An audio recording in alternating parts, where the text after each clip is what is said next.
Hello everyone, आज हम बात कर रहे हैं इस वीडियो के अंदर डीआईज के अकॉर्डिंग कि क्या डीआईज की शॉर्ट ट्रिक है, मैं कैसे यूज़ करती हूँ, आप कैसे एग्जाम के अंदर अपना टाइम बचा सकते हैं, आप सिलेक्शन ले सकते हैं। जैसे आज जो हमारी लास्ट वीडियो थी सुबह की, उसमें हमने किस बारे में बात किया था, पजल्स की। मैंने आपको कुछ शॉर्ट ट्रिक्स बताई थी कि जैसे फर्स्ट टाइम मैंने जब एग्जाम दिया था तो मुझे काफ़ी दिक्कत फेस हुई थी, लेकिन सेकेंड टाइम मैंने उसको ओवरकम किया कि मैं कैसे पहले से ही प्रिपरेशन करके मैं किन चीज़ों का ध्यान रखूँ, मैं पहले क्या चीज़ अटैम्प्ट करूँ रीजनिंग के अंदर। तो वो बहुत बढ़िया चीज़ थी, मुझे बहुत हेल्प हुई उससे, आपको भी होगी, आप ज़रूर उसको अप्लाई करके देखिए।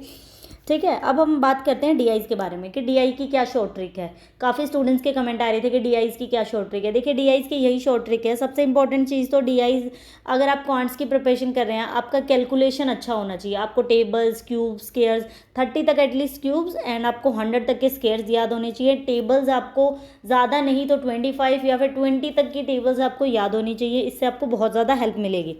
क्लियर। अब अगर हम बात करें कि डीआईज में क्या क्या चीज़ों को हम यूज़ कर सकते हैं, जैसे डीआईज आ जाती है।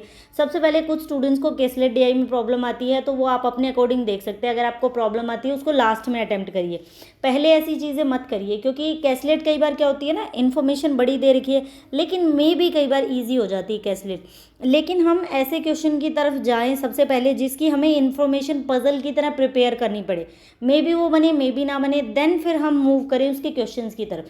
तो इससे अच्छा है सबसे पहले वो चीज़ें करिए जिसमें डायरेक्ट, जैसे जैसे इसमें फर्स्ट क्वेश्चन करना है, मेरे पास अगर 1 मिनट है तो मैं डायरेक्ट इस क्वेश्चन को कर पाऊंगी, 1 से 2 क्वेश्चन हम कर देंगे 1 मिनट में। तो ये चीज़ें होती है। सबसे पहले आपको, अगर आपको सिलेक्शन चाहिए, सबसे पहले होती है आप अपनी प्रिपरेशन करें, चीज़ों को सीखें, देन फिर आप स्पीड बनाएं मॉक टेस्ट में। उसके बाद होती है आपकी चॉइस होनी चाहिए, आपको सिलेक्शन करना आना चाहिए कि कौन सा क्वेश्चन मुझे करना है और कौन सा मुझे स्किप करना है। क्लियर। आपको जब ये नॉलेज हो जाएगी ना कि ये क्वेश्चन मुझसे बन तो जाएगा लेकिन बड़ा बनेगा, मुझे इसको स्किप करना है, देन आपकी प्रिपरेशन अच्छी हो गई और वो आएगा एग्जाम देने से, एक्सपीरियंस से, मॉक टेस्ट में। बट हम कई बार क्या करते हैं, मॉक टेस्ट को एग्जाम की तरह नहीं लेते, ऐसे सोचते हैं कोई बात नहीं मॉक टेस्ट ही है, कोई इतने में नंबर आ गए, कोई बात नहीं इसको छोड़ देते हैं, इसको स्किप कर दिया, या फिर कोई बात नहीं, कई बार खड़े हो जाते हैं, कोई पेरेंट्स आ जाते हैं बीच में, मॉक टेस्ट रोक देते हैं, तो उसको एग्जाम की तरह हम नहीं फॉलो करते। अब हम बात कर रहे हैं कि डीआईज के बारे में। देखिए, जैसे इस तरह से आपको एक बार ग्राफ दे रखा है। क्लियर। बार ग्राफ के अंदर 2016 के अंदर नंबर ऑफ टोटल वैल्यूज़ दे रखी है हमारे यहाँ पे, और ये इनकी एज दे रखी है, मतलब इतने मेंबर्स हैं और ये इतनी इनकी एज है, ये वाली एज है और ये मेंबर है।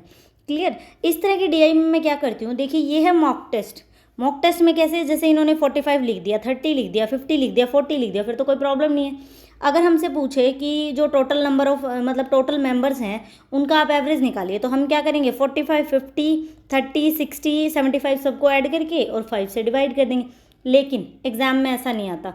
एग्ज़ाम में आपको डायरेक्ट ये बनाया होगा, आपको नंबर्स दे रखे हैं इन्होंने, देन फिर इस तरह से हमें बार ग्राफ मिल जाएगा, लेकिन ऐसे मेंशन नहीं किया होगा कि ये 75 है 60 है, कुछ में कर देते हैं वरना नहीं करते।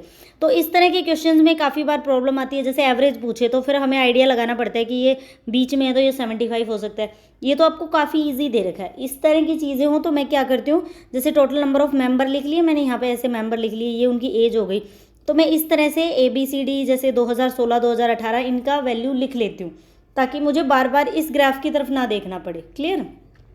अब इसमें तो नॉर्मल चीज़ दे दी, वरना कैसे आता है एग्जाम में, इस तरह से चीज़ें आएंगी, जैसे आपको यहाँ पे 100 दे दिया, देन फिर आपको 200 मिल गया, बीच में 5 लाइन्स होंगी, 1 2 3 4 लाइन्स होगी, तो ये 20 के बना रखे हैं इन्होंने। जैसे अगर यहाँ पे अगर कोई ग्राफ लाया करता है तो वो क्या होगा 120, यहाँ पे कोई है तो वो क्या होगा 160।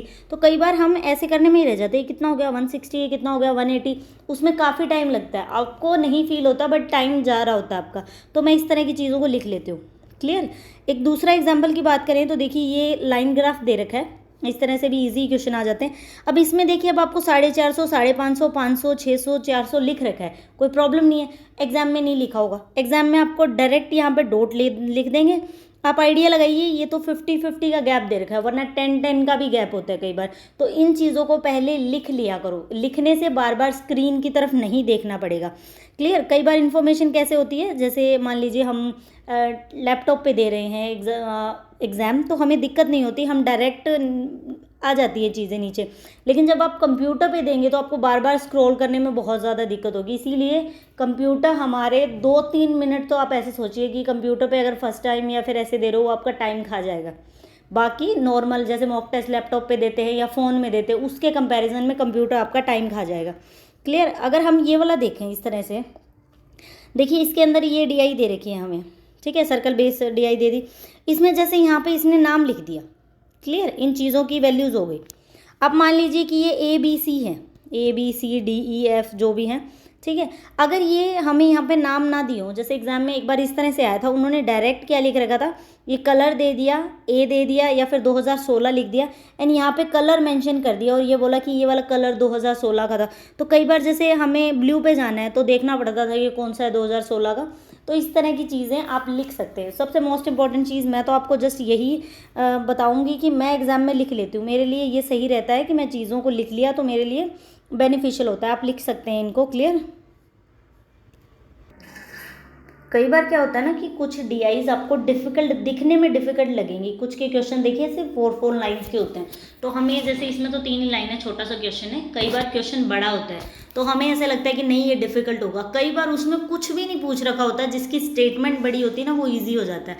अर्थमेटिक में भी सेम ऐसा ही होता है, जिनकी कई बार स्टेटमेंट बड़ी होती है ना वो बहुत आसान क्वेश्चन होते हैं, बिकॉज वो एक्स्ट्रा इन्फॉर्मेशन ऐसे ही दे देते हैं जिसका कोई यूज़ भी नहीं होता। क्लियर। तो DI इतना डिफिकल्ट नहीं आएगा। देखिए आपके एग्जाम की अगर हम बात करें RRB PO की, तो उसमें 3 DI देखने को मिलेगी। एक लाइन ग्राफ आ सकता है, एक बार ग्राफ आ जाएगा आपका। उसके अलावा एक अगर आपका डिफिकल्ट एग्जाम है तो एक कैसलेट DI दे देंगे, वरना नॉर्मल DI आ जाएगी। दो लाइन ग्राफ दे देंगे या फिर एक कैसलेट भी आएगी, वो ज़्यादा डिफिकल्ट नहीं आएगी। अगर आपको डिफिकल्ट लग रही है तो देखिए PO का एग्जाम है, 80 आउट ऑफ 80 तो आपकी कट ऑफ जाएगी नहीं। अगर आपने 65 से ऊपर स्कोर कर रखा है तो ठीक है, इट मीन्स तो आप एक DI स्किप कर सकते हो अगर आपको कैसलेट में प्रॉब्लम हो रही है तो। कई बार PO के एग्जाम में कैसलेट DIs नहीं बनती, क्लर्क में आपकी इजी होती है, बन जाएगी, लेकिन PO में मे भी उसने अटकाने के लिए दे रखा हो, या फिर इसका रिवर्स भी हो सकता है। कैसलेट उसको लगे कि काफ़ी स्टूडेंट्स नहीं अटैम्प्ट करेंगे तो वो ईजी हो, मे बी जो नॉर्मल DI हो वो आपके लिए डिफिकल्ट कर दे। तो आप क्या करें, बार ग्राफ कर सकते हैं, लाइन ग्राफ कर सकते हैं, नॉर्मली करके देखिए। कई बार ना मेरे साथ ये हुआ है कि जैसे मान लीजिए मैं नॉर्मल जैसे ये लाइन ग्राफ में सोल्व कर रही हूँ, तो इसको सोल्व करते करते मुझे क्वेश्चन ऐसे लगे जैसे मेरा एक क्वेश्चन है, मेरी 1 मिनट खाली, बिकॉज कैलकुलेशन ज़्यादा बड़ी थी। ये तो यहाँ पे 600 नॉर्मल वैल्यू होगी, आपके पास हो 6180, 7250 या फिर कुछ बड़ी वैल्यू अजीब से टाइप की। क्लियर। तो एक क्वेश्चन है मेरी 1 मिनट खाली, नेक्स्ट पे जैसे मैं मूव करी 1.5 मिनट हो गई, क्वेश्चन में ज़्यादा ही बड़ी कैलकुलेशन हो, तो आपको ये चॉइस करनी आनी चाहिए कि ये क्वेश्चन है टाइम कंज्यूमिंग।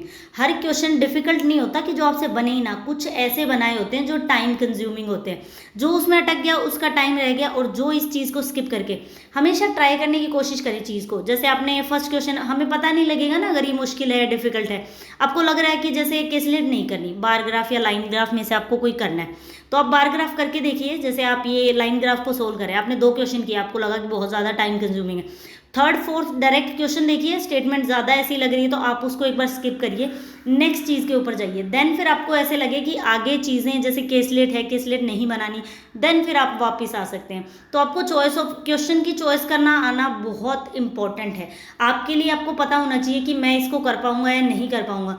जैसे मुझे अर्थमेटिक इतना डिफिकल्ट नहीं लगता तो मैं अर्थमेटिक को नहीं स्किप करती, मैं कर लेती हूँ अर्थमेटिक को। DIs मुझे ऐसे नहीं लगती, मेरे से नंबर सीरीज भी बन जाती हैं, कई बार रॉन्ग नंबर सीरीज एक आधी रह जाती है, अदरवाइज बन जाती है। तो आपको अपना पता होना चाहिए आपको किस चीज़ में क्या प्रॉब्लम है। तो जैसे इस तरह से आप इन्फॉर्मेशन लिख लिया करो, मैं तो लिख लेती हूँ। एक इस तरह की चीज़ें आती है, जैसे देखिए टोटल स्टूडेंट्स दे देंगे एक स्कूल के अंदर, जैसे टोटल स्टूडेंट्स, और हमें बॉयज़ दे दिया, बॉयज़ की वैल्यू दे दी। अब गर्ल्स का हमें नहीं पता, तो कुछ का ये रहता है कि हम निकालें या फिर एट ए टाइम पूछेगा। कई बार लास्ट में गर्ल्स की एवरेज भी पूछ लेता है वो। क्लियर। तो मैं तो क्या करती हूँ, मैंने डायरेक्ट जैसे क्वेश्चन में जैसे इस तरह से बना रखा लाइन ग्राफ, मैंने 5 वैल्यूज़ हैं तो उनकी ABCDE उनके टोटल लिख लिए, बॉयज़ लिख लिए, डायरेक्ट मैं जल्दी से सब्ट्रैक्ट कर लेती हूँ, मेरे को आधा मिनट लगता है, लगभग 40 सेकंड। उसके बाद क्वेश्चन सोल्व करना शुरू करिए, आपको स्क्रीन की तरफ देखना ही नहीं पड़ेगा, डायरेक्ट क्वेश्चन पड़ा हम उसको सोल्व कर देंगे, तो बहुत ईजी रहेगा आपके लिए। इस तरह से आप सोल्व करेंगे। आई होप DI की वीडियो आपके लिए बेनिफिशियल रहे। पजल्स भी हम कर सकते हैं, पजल्स आप अच्छे से प्रैक्टिस करिए, DI की प्रैक्टिस करिए, इतना डिफिकल्ट नहीं आएगा। देखिए PO का लेवल है लेकिन इतना भी डिफिकल्ट नहीं आएगा। PO में स्टूडेंट्स का क्या होता है, अर्थमेटिक देख के ही डर जाते हैं, DI और ये चीज़ें आपको ईजी ही मिलेंगी। बस इस चीज़ का ध्यान रखिए कि जो इन्फॉर्मेशन आपको बार बार स्क्रीन की तरफ आप देखेंगे, 5 चीज़ें जैसे इस तरह से देखिए आप बार बार वैल्यूज़ निकाल रहे हैं इसकी। क्लियर? अगर यहाँ पे मेंशन नहीं कर रखा और कोई बड़ी वैल्यू तो आप बार बार ऐसे करेंगे। देखिए इसमें तो जैसे सिर्फ 10 का ही गैप है, कई बार 100 का गैप होते हैं, तो कई बार प्रॉब्लम फेस करनी पड़ती है। तो अगर आपको इसकी तरफ देखना ही ना पड़े, आपने डायरेक्ट अपने पेपर पे लिखा 40 सेकंड लगा के और डायरेक्ट क्वेश्चन सोल्व किया है ना, आप कर सकते हैं। इसी तरह से अल्फा न्यूमेरिक सीरीज होती है, कुछ चीज़ें ऐसी होती है जो आप लिख के भी कर सकते हैं। कुछ ये कहते हैं कि लिखने में बहुत ज़्यादा टाइम वेस्ट होता है, लेकिन टाइम तो वेस्ट होता है, लेकिन अभी हमारी इतनी भी प्रिपरेशन नहीं हुई कि हम डायरेक्ट बार बार पजल होने की बजाय एक बार लिख लेते तो थोड़ा सा तो टाइम लगता है, बट आपके गलत होने के चांसेस बहुत कम होते हैं। तो मुझे तो इस चीज़ ने हेल्प किया था, मैं तो लिख लेती हूँ, नॉर्मल मॉक टेस्ट सोल्व करती हूँ, देन भी मैं चीज़ें लिख लेती हूँ। Clear? Thank you for watching the video.